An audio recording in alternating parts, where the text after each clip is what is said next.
So nearing the end of the year, people usually crowd out into the streets to buy those last-second Christmas presents for friends. So you'd think I made like a holiday shopping guide, right?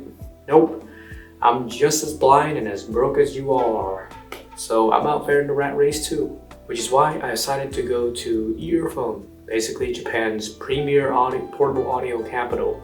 And their youth section is usually full of hidden bargains and deals. So I'm gonna go through some of the newly released items that I got to test, as well as tell you about some of the bargains that I did manage to grab. Without further ado, let's get started.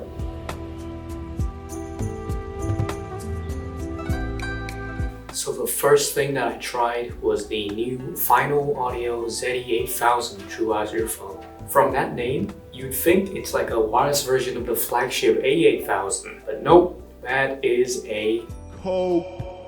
From Final's marketing, the ZE8000 name is inspired by the 8K resolution and how high res that is. It's mahogany, basically. This thing, it also has the diseased animal plastic texture again, and it kind of looks like if the Moondrop Neko cake was an anime waifu, but it's actually a futanari. And it's not that comfortable in the ear at all. And then the sound, it's like this slightly darker, bassier ZE3000 with a technical ability that is nowhere near the A8000, which is already sort of an underwhelming IEM at the price. But hey, there's ANC and like a companion app for the $300 that you'll be paying the Final, which should you decide to buy this, that's how much you're gonna pay. Also something from Final Audio, would you believe me if I said that they made their Dragon Ball's collab better than their flagship True-Wise product? Well, believe it, this True-Wise earphone is stylized after characters from Dragon Ball Z's like Vegeta and Frieza. Now these collabs, they have, custom voice prompts like most collabs here do. So I tried the Vegeta one and, Vegeta screamed insults in Japanese at me whilst also trying to take a dump whilst constipated for some reason, which is pretty cool. The sound is not half bad too. It seems to be like this typical True-Wise punchy sound, right? It just lacks a little bit of treble extension and ends up sounding pretty dry. Still, at about $50 to $60, it's still somehow a better value than the ZE8000. Just talked about Dragon Balls, but speaking of balls, we're gonna look at another pair, this time from Campfire Audio. They recently released the Trifecta, which is a free dynamic driver build whose housing to me looks very similar to a ball sack. So I've come to know it as the Campfire Ball Sack. I mean, Campfire CEO is also named Ken Ball. So I swear we're just playing into this theme. Heck, the display case has golden hands sort of cradling these balls on a sky blue background. Like these holy balls are descending from the heavens. So I filmed myself tickling the ball sack with the golden hand. God damn, this IEM is a $3,000 dick joke. That is one expensive post. But memes aside, it's actually decent-ish. The ball sack is a good earphone shape, though I don't know what to think about teabagging my ears for that, but sure. Now the sound to my ears is basically an improved Sony IR-Z1R, retaining and improving upon the cavernous bass, which truly feels like it has its own world to play with in the soundscape. In the mid-range and the high end of the Z1R is sort of low fidelity sounding, lacking in clarity, separation, and sparkle. The ball sack is a little more resolving. Despite what the grabs would show, the spikes and the peaks on the Trifecta really doesn't present itself when you actually listen to it. Which is good in that you won't have weird peakiness, but it's bad in that, well, it's still quite dull. So yes, the free grand dick joke also has some strong points behind the meme factor of it. Now, if you like the sound of the Z1R, I don't, and you can like sort of spend thrice that amount for like a 5% upgrade in sound, sure, go ahead. I know I'm late to this hype train, But I also expected a lot from Moondrop's first planar IEM, knowing their excellent work on releases like the Starfield and Mikado. But this just ain't it, chief. The Stellaris bass is meh, kinda lacking impact.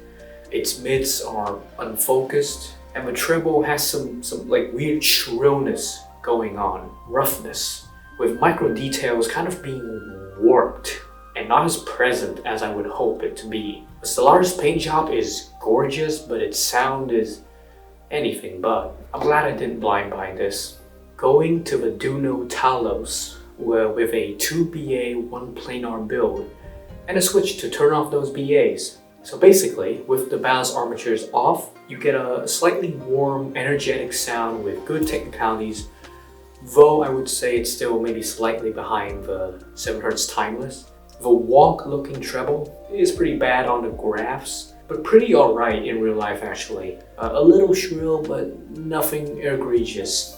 And then you turn on the balanced armatures, which I will charitably call the frying fish mode. You take the Talos sound and you add a metric ton of sizzle to it, like this unbearably harsh and raspy sizzle.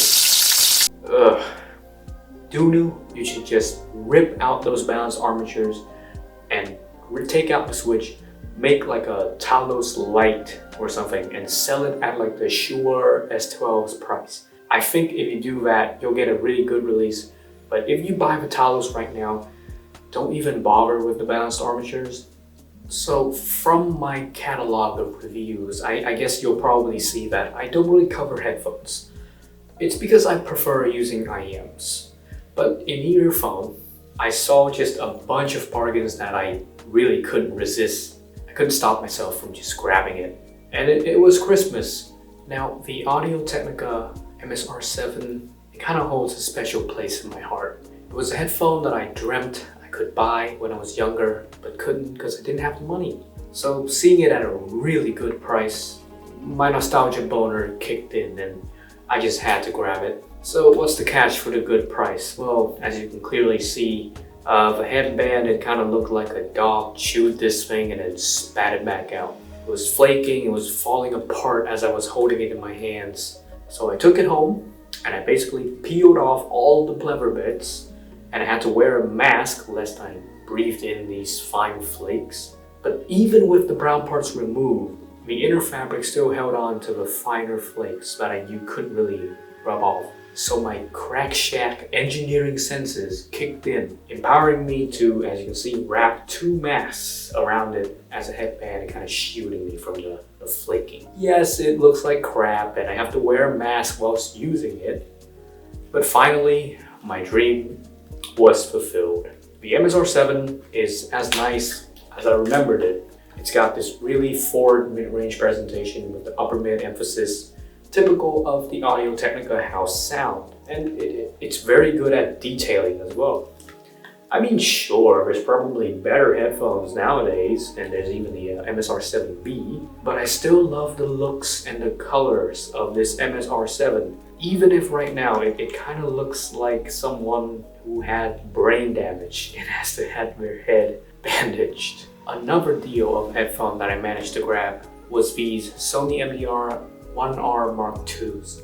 It also had stellar looks, although I'm still more biased towards the looks of the MSR7. The condition report said this thing smells of perfume, and yeah, it does smell of perfume.